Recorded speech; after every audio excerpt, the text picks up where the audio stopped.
Hello friends, स्वागत है मेरे यूट्यूब चैनल पर। आज मैं आपके लिए इम्पोर्टेंट क्वेश्चन लेकर आई हूँ बाल विकास से संबंधित।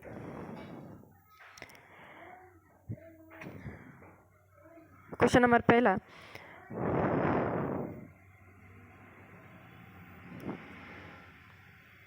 बच्चों में भावनात्मक विकास को प्रभावित करने वाले कारक कौन से हैं? ऑप्शन नंबर पहला, स्वस्थ और शारीरिक विकास। दूसरा, पारिवारिक माहौल और संबंध। तीसरा, पड़ोस, समुदाय और समाज। चौथा, उपरोक्त सभी। तो इसका राइट आंसर है चौथा, उपरोक्त सभी।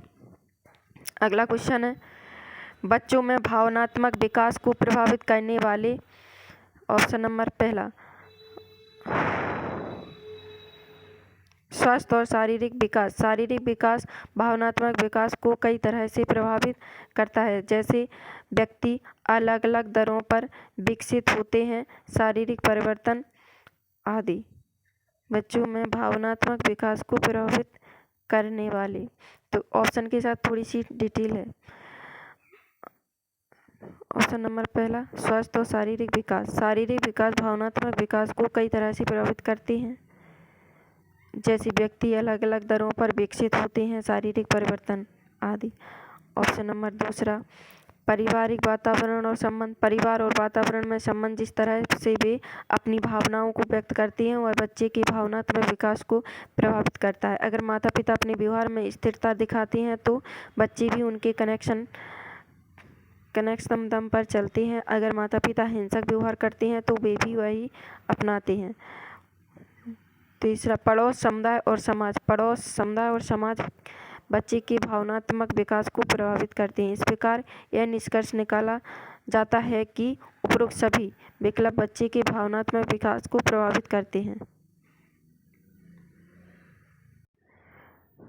अगला क्वेश्चन, शारीरिक अंगों अथवा संपूर्ण जीव को बढ़ोतरी को कहते हैं।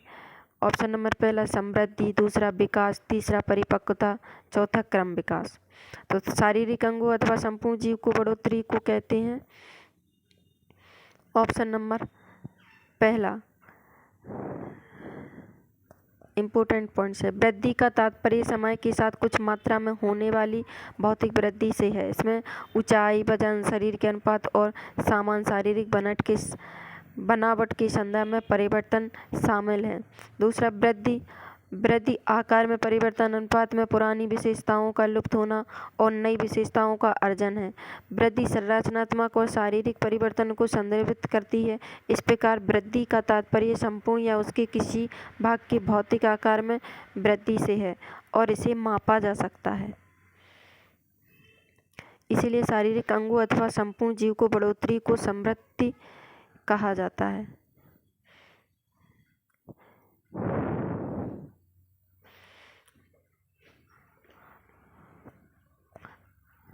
अगला क्वेश्चन है, उभरने वाला अंतिम नवजात रिफ्लेक्स क्या है?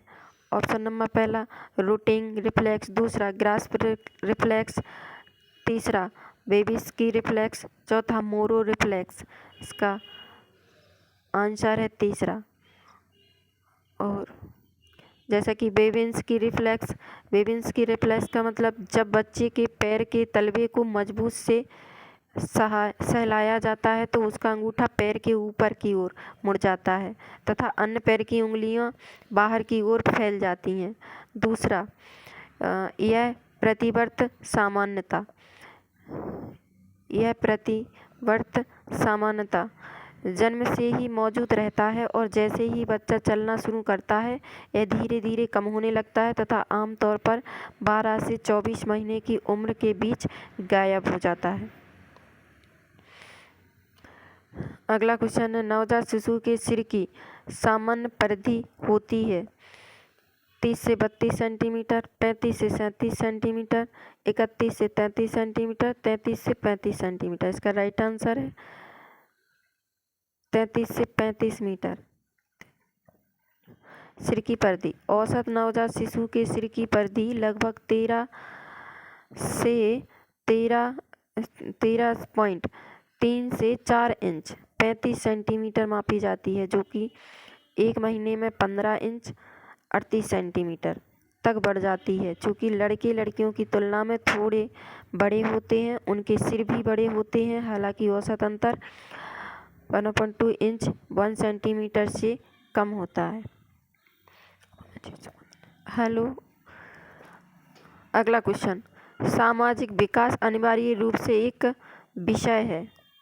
सामाजिक विकास अनिवार्य रूप से एक विषय है। पहला, सामाजिक व्यवस्था की मांगों का अनुपालन। दूसरा, सामाजिक सुरक्षा एवं स्वीकार्यता की उपलब्धि प्राप्ति। तीसरा, सामाजिक व्यवस्था के उद्देश्य के साथ स्वयं के उद्देश्य का एकीकरण। तीसरा, सामाजिक दायरे का विकास। तो इसका राइट आंसर है तीसरा, सामाजिक व्यवस्था के उद्देश्यों के साथ स्वयं के उद्देश्यों का एकीकरण।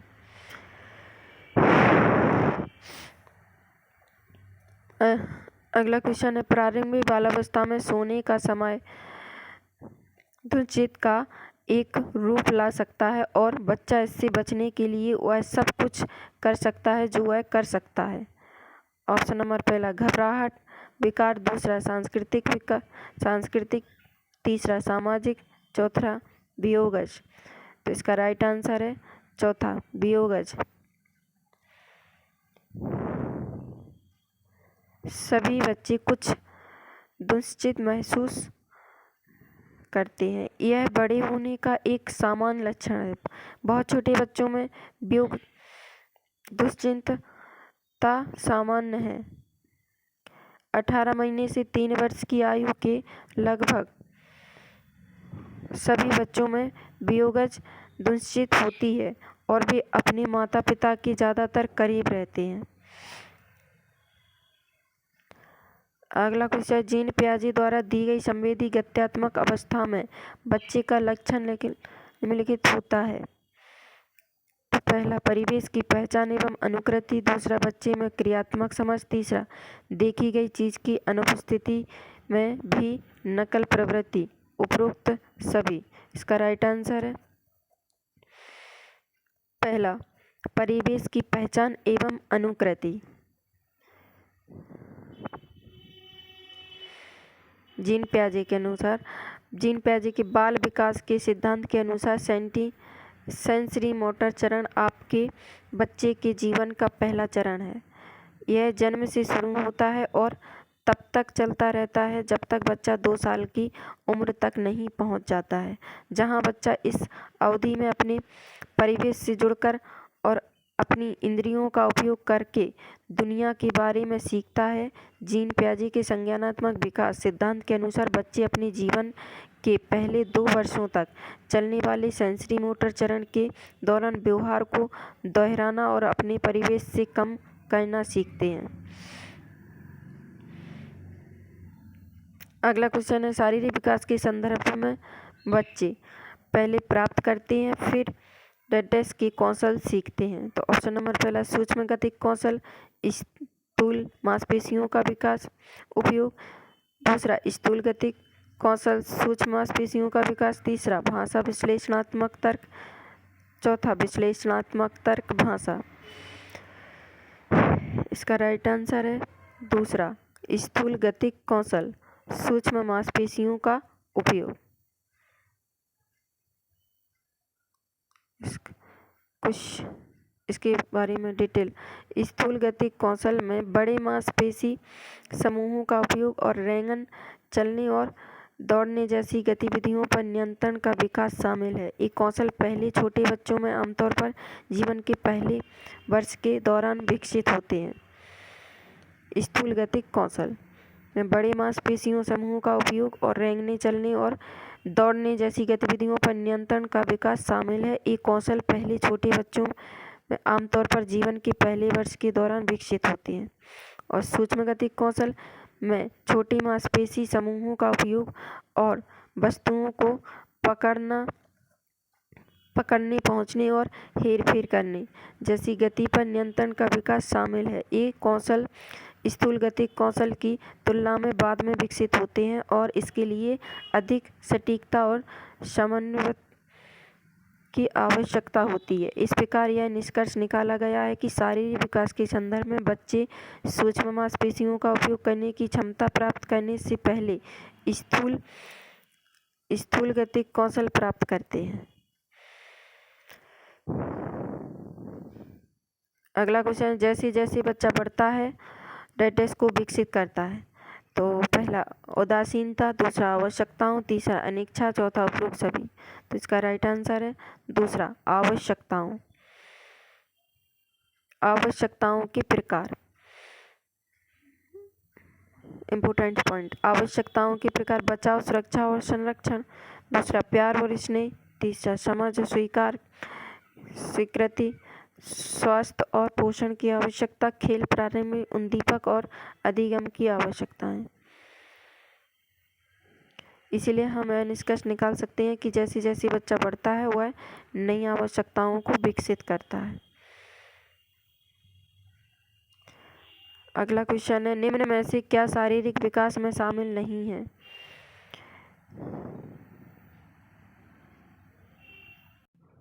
निम्न में से क्या शारीरिक विकास में शामिल नहीं है? तो ऑप्शन नंबर पहला शारीरिक आकार व अनुपात में परिवर्तन, दूसरा शारीरिक प्रणाली का कार्य, तीसरा बौद्धिक व गतिक कौशल, चौथा संवेगात्मक संप्रेषण में परिवर्तन। निम्न में से क्या शारीरिक विकास में शामिल नहीं है? इसका राइट आंसर है चौथा संवेगात्मक संप्रेषण में परिवर्तन। संवेगात्मक विकास को आमतौर पर विकास का एक अलग पहलू माना जाता है, जिसमें संवेगात्मक संप्रेषण में परिवर्तन, आत्मबोध, अन्य व्यक्तियों के संवेगों के बारे में ज्ञान और भावनाओं का प्रबंधन शामिल होता है।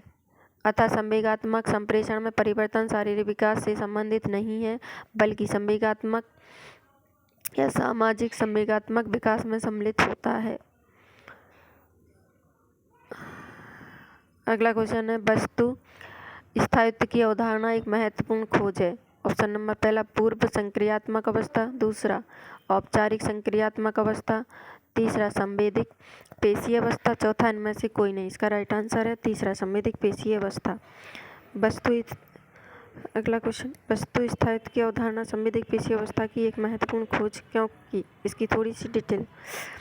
वस्तु स्थायित्व प्याजे के संवेदिक पेशीय अवस्था के दौरान प्राप्त किया जाता है। वस्तु स्थायित्व वह अवधारणा है जिसमें चीज़ें अस्तित्व से गायब नहीं होती, दृष्टि में न होने पर भी। अगला क्वेश्चन है, बाल संरक्षण संस्थान का प्रभावी या नियोजित कोई भी व्यक्ति जो किसी बच्चे को शारीरिक दंड देता है होगा निर्देश के तहत उत्तरदायी। ऑप्शन नंबर पहला भारतीय अधिकता अधिनियम, दूसरा हिंदू उत्तराधिकारी अधिनियम, तीसरा किशोर न्याय अधिनियम, चौथा हिंदू दत्तक ग्रहण अधिनियम। इसका राइट आंसर है तीसरा किशोर न्याय अधिनियम। किशोर न्याय अधिनियम यह अधिनियम संरक्षण और सुरक्षा की आवश्यकता वाले बच्चों की देखभाल, सुरक्षा और पुनर्वास के लिए एक व्यापक ढांचा प्रदान करने के लिए 2000 में अधिनियमित किया गया था। शिशु में सामाजिक विकास की प्रक्रिया आरंभ होती है। इसका राइट आंसर है दूसरे व्यक्तियों के साथ शिशु के प्रथम संपर्क से। इसमें दूसरे व्यक्तियों के साथ शिशु के प्रथम संपर्क से एक बच्चे में सामाजिक विकास की प्रक्रिया बच्चे के परिवार के सदस्यों और अन्य लोगों के साथ पहले संपर्क से शुरू होती है। जैसे जैसे बच्चा बड़ा होता है, परिवार में साथियों और आगंतुकों के साथ संबंध स्थापित होते हैं। 2 साल की उम्र में से ही बच्चों में सामूहिक व्यवहार शुरू हो जाता है।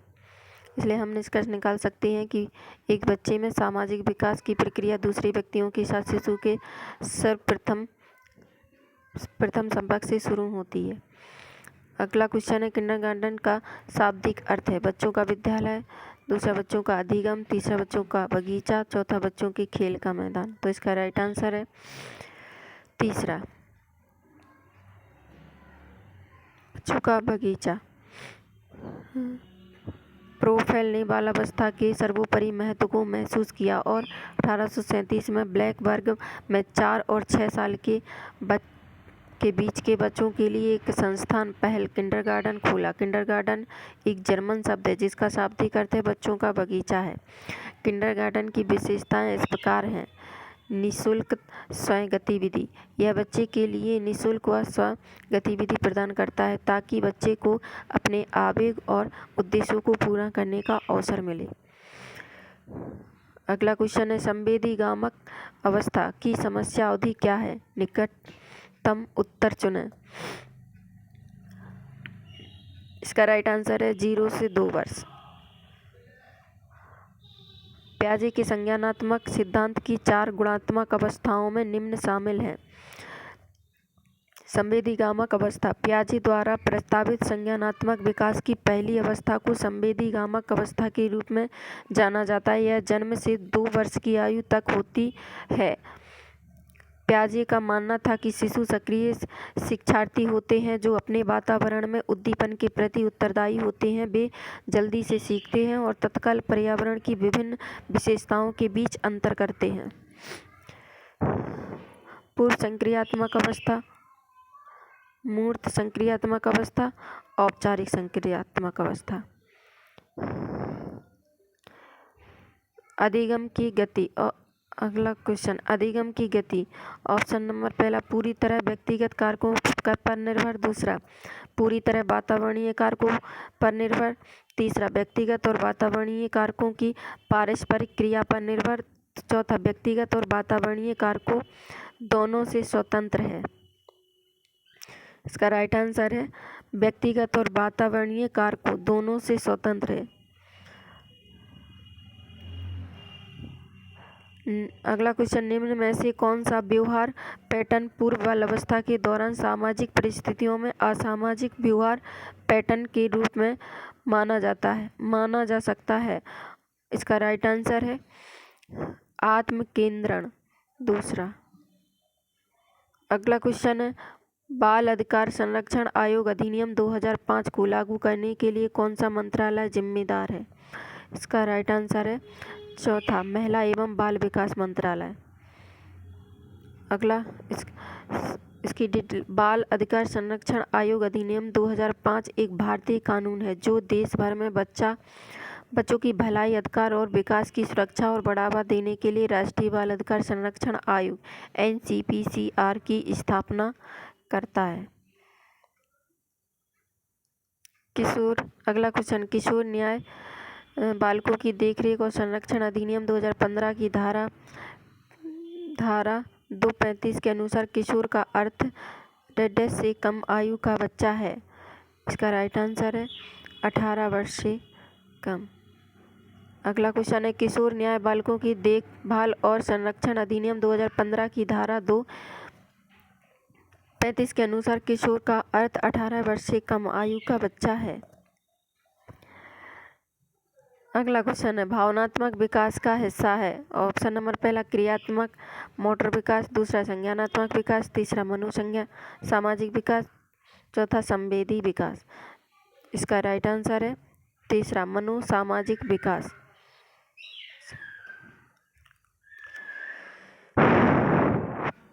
अगला क्वेश्चन, सामाजिक सांस्कृतिक बलों का उदाहरण कौन सा है? इसका राइट आंसर है तीसरा, गरीबी। सामाजिक सांस्कृतिक बलों का उदाहरण कौन सा है? गरीबी। अगला क्वेश्चन है, शिशु मृत्यु दर की गणना की जाती है।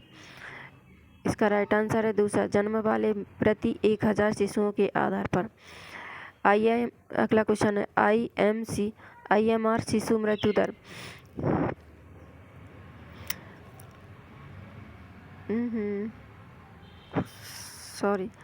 इसकी विभिन्न 1000 मृत्यु दर पर इसकी डिटेल। शिशु मृत्यु प्रति 1000 जीवित जन्मों पर शिशु मृत्यु की संख्या है। शिशु मृत्यु दर की गणना का सूत्र है IMR वर्ष के मध्यम शिशु मृत्यु दर शिशुओं की संख्या गुणे 100। इस पर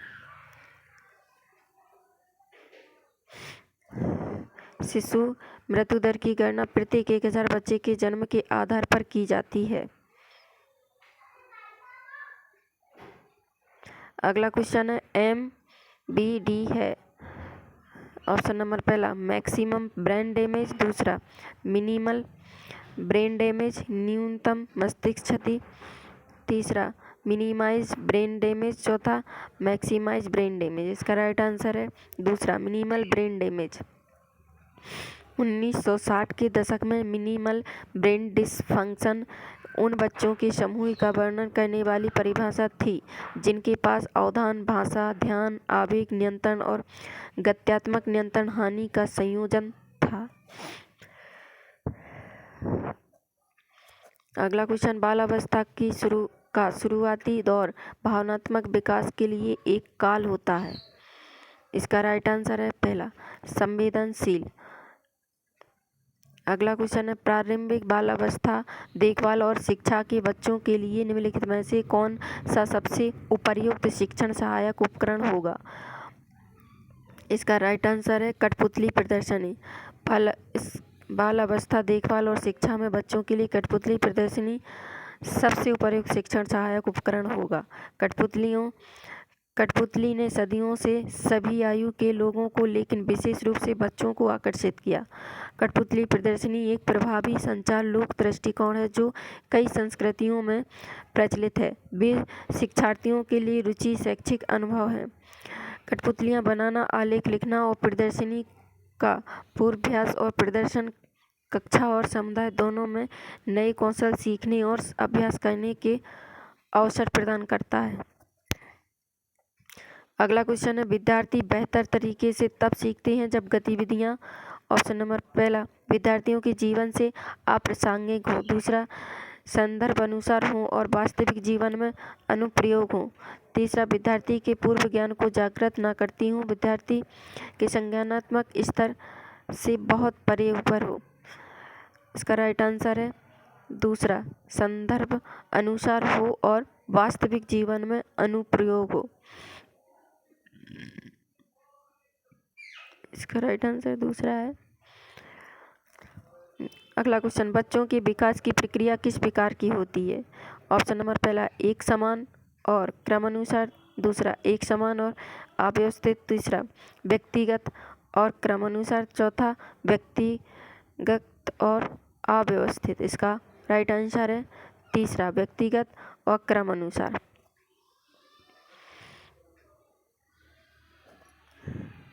बच्चों के विकास के क्रम को व्यक्तिगत व क्रमानुसार के रूप में सबसे अच्छा वर्णित किया गया है।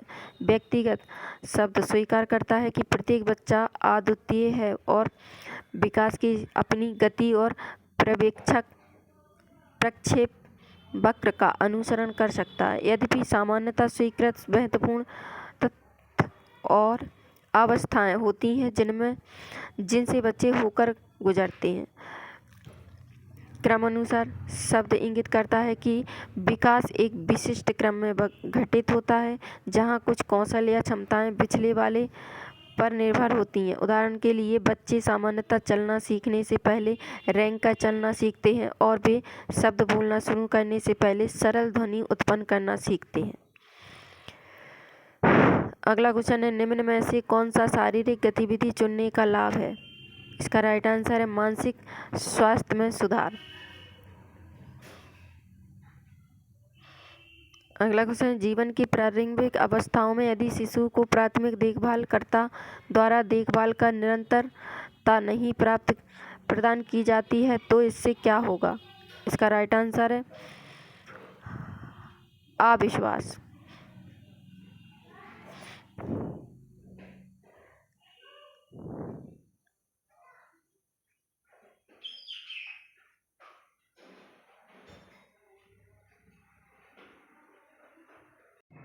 जीवन की प्रारंभिक अवस्थाओं में यदि शिशु को प्राथमिक देखभालकर्ता द्वारा देखभाल की निरंतरता नहीं प्रदान की जाती है तो इससे क्या होगा। इसका राइट आंसर है पहला, अविश्वास। अगला क्वेश्चन है, निम्न में से कौन सी अभिलक्षण एक समालोचनात्मक विद्यार्थी की नहीं है। इसका राइट आंसर है दूसरा, आंख बंद करके निर्देशों का पालन करना। समालोचनात्मक चिंतन में प्रश्न पूछना, विश्लेषण करना, मूल्यांकन करना और निर्णय लेना शामिल है। इसके लिए खुले मस्तिष्क और जिज्ञासा, स्पष्ट प्रश्न और स्रोतों की विश्वसनीयता का आकलन करने की आवश्यकता है। अगला क्वेश्चन है, बाल अधिकार संरक्षण आयोग अधिनियम 2005 किस आयु तक के बच्चों को सम्मिलित करता है? इसका राइट आंसर है 18 वर्ष। अगला क्वेश्चन है विकास।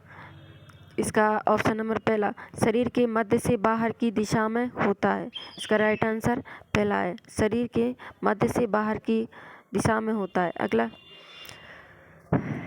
इसकी डिटेल है समीप। अगला क्वेश्चन है क्वेश्चन की समीपस्थ विकास उस प्रक्रिया को संदर्भित करता है जहां विकास शरीर के केंद्र से शुरू होता है और बाहरी सिरे तक चरम रूप से बढ़ता है। अगला क्वेश्चन है प्रारंभिक बाल अवस्था को किस अन्य रूप में भी जाना जाता है?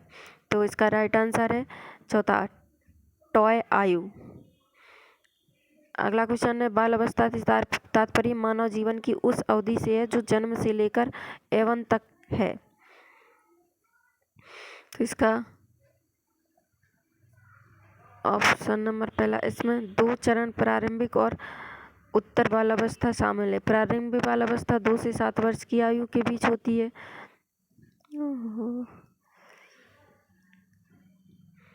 इसे खिलौने युग टॉय भी कहा जाता है क्योंकि अधिकांश समय बच्चे अपने खिलौनों में व्यस्त रहते हैं। खिलौने बच्चों को शिक्षित करने में भी सहायक होते हैं।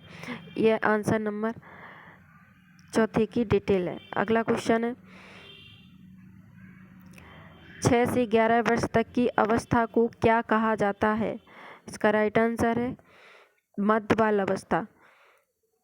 मध्य बाल अवस्था जिसे मध्य वर्ष या प्राथमिक विद्यालय वर्ष के रूप में भी जाना जाता है, सामान्य तौर पर लगभग 6 से 11 वर्ष के बच्चे के बीच के बच्चों की आयु सीमा को संदर्भित करती है। एक महत्वपूर्ण विकासात्मक अवधि है जो बाल अवस्था के प्रारंभिक वर्षों को किशोरावस्था की शुरुआत के साथ जोड़ती है।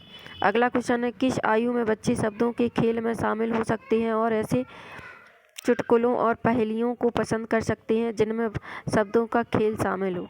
इसका राइट आंसर है 7 वर्ष। अगला क्वेश्चन है मानव बच्चे के विकास के संदर्भ में वृद्धि होती है। इसका राइट आंसर है चौथा लयबद्ध और नियमित।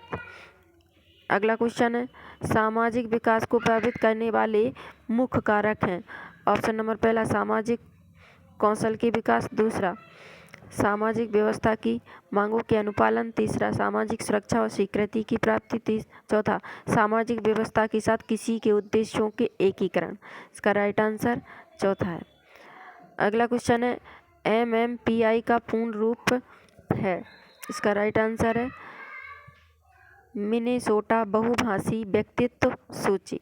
दूसरा MMI को 1937 में मिनीसोटा विश्वविद्यालय में नैदानिक मनोवैज्ञानिक स्टार्क आर हथवे और न्यूरोसाइकियाट्रिस्ट जे चार्नले मैकेनले द्वारा विकसित किया गया था। MMPI एक वस्तुनिष्ठ उपकरण है जिसका उपयोग व्यक्ति में विभिन्न नैदानिक विकारों का मूल्यांकन करने के लिए किया जाता है। परीक्षण का नैदानिक और गैर नैदानिक MMPI दोनों में अपना उपयोग है। नवीनतम MMPI को वर्ष 2020 में संशोधित किया गया था और यह विभिन्न भाषाओं में उपलब्ध है। अगला क्वेश्चन नवजात शिशु के संवेग हैं। ईर्ष्या, ऑप्शन नंबर पहला ईर्ष्या, क्रोध, प्रेम, दूसरा भय, क्रोध, प्रेम। इसका राइट आंसर है दूसरा भय, क्रोध, प्रेम। अगला भय, क्रोध, प्रेम की कुछ डिटेल। वृद्धि और विकास के चरण नवजात शिशु 0 से 28 दिन, शेषावस्था 29 दिन 1 वर्ष, नन्हा बच्चा 1 से 3 वर्ष, प्री स्कूल बच्चा 3 से 6 वर्ष और स्कूल जाने वाले बच्चा 6 से 10 वर्ष लड़कियां और 6 से 12 वर्ष लड़के। किशोरावस्था एवं वयस्क अवस्था प्रारंभिक किशोरावस्था 12 से 14 वर्ष, मध्य किशोरावस्था 14 से 16 वर्ष, उत्तर किशोरावस्था 16 से 20 वर्ष। अगला क्वेश्चन है अधिगम सबसे अधिक प्रभावशाली और अर्थपूर्ण होगा अगर यह ऑप्शन नंबर पहला है संदर्भित रूप हो, दूसरा अधिगम कर्ता प्रदर्शन अभिमुखी हो, तीसरा अधिगम कर्ता बाह्य कारकों से अभिप्रेरित हो, चौथा जानकारी असंबंधित खंडों में प्रस्तुत की जाए। इसका राइट आंसर है पहला अगला क्वेश्चन है समावेशी विद्यालयों को चाहिए कि वे इसका राइट आंसर है पहला, विविधता को समझें, स्वीकार करें और महत्व दें।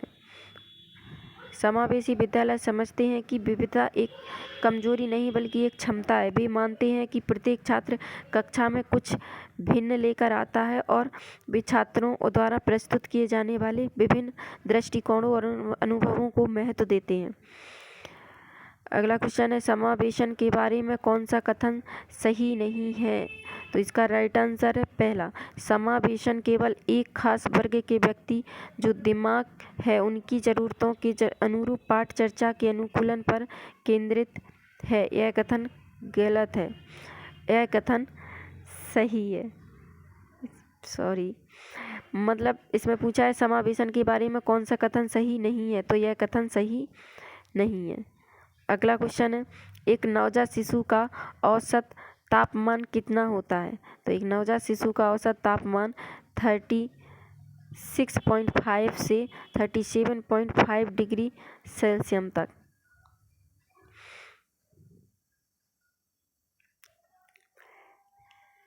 एक नवजात शिशु का तापमान सामान्य से अधिक रहता है। प्रसव के तुरंत बाद बच्चा उच्च तापमान बनाए रखना चाहता है क्योंकि गर्भ के भीतर तापमान अधिक होता है। नवजात शिशु के लिए पर्याप्त तापमान बनाए रखने के लिए बारमर उपकरण का उपयोग किया जाता है। अगला KMC माता द्वारा बच्चे के वजन में सुधार करने और उन्हें पर्याप्त गर्मी प्रदान करने के लिए उन्हें स्तन के बीच में रखकर की जाने वाली एक प्रक्रिया है। यह आमतौर पर कम वजन वाले बच्चों के लिए किया जा सकता है। एक वयस्क के लिए सामान्य शरीर का तापमान 30 डिग्री सेल्सियस होता है और एक नवजात शिशु का औसत तापमान 36.5 से 37 तक होता है। अगला क्वेश्चन है पॉक्सो नियम 2020 के तहत निम्नलिखित में से कौन सा बच्चे के चिकित्सा सहायता और देखभाल के प्रावधानों का वर्णन करता है? इसका राइट आंसर है चौथा, धारा 6 में। पॉक्सो की थोड़ी सी डिटेल है, वो आप पढ़ लेना। अगला क्वेश्चन है परिपक्वता और आपको हम पढ़ाएं दे रहे हैं। पॉक्सो नियम 2020 के तहत धारा 6 के अनुसार बच्चे को चिकित्सा सहायता और देखभाल का प्रावधान है। जहां SJPU या स्थानीय पुलिस के एक अधिकारी को जानकारी मिलती है कि अधिनियम के तहत कोई अपराध किया गया है और संतुष्ट है कि जिस बच्चे के खिलाफ अपराध किया गया है उसे तत्काल चिकित्सा देखभाल और सुरक्षा की आवश्यकता है, स्थानीय पुलिस या ऐसा अधिकारी जिसे सूचना प्राप्त होने के 24 घंटे के भीतर ऐसे बच्चे को आपातकालीन चिकित्सा देखभाल के लिए निकट अस्पताल या चिकित्सा के देखभाल सुविधा केंद्र में ले जाने की व्यवस्था करें। आपातकालीन चिकित्सा देखभाल इस तरह से प्रदान की जाएगी ताकि बच्चे की गोपनीयता की रक्षा की जा सके। पंजीकृत चिकित्सा 24 घंटे के भीतर बच्चे की स्थिति पर रिपोर्ट SJPU या स्थानीय पुलिस को सौंपेगा। अगला क्वेश्चन है परिपक्वता और अधिगम के बीच के अंतर संबंध को क्या कहा जाता है? इसका राइट आंसर है तीसरा, विकास। आज का सेशन पूरा हुआ, अच्छा लगे तो लाइक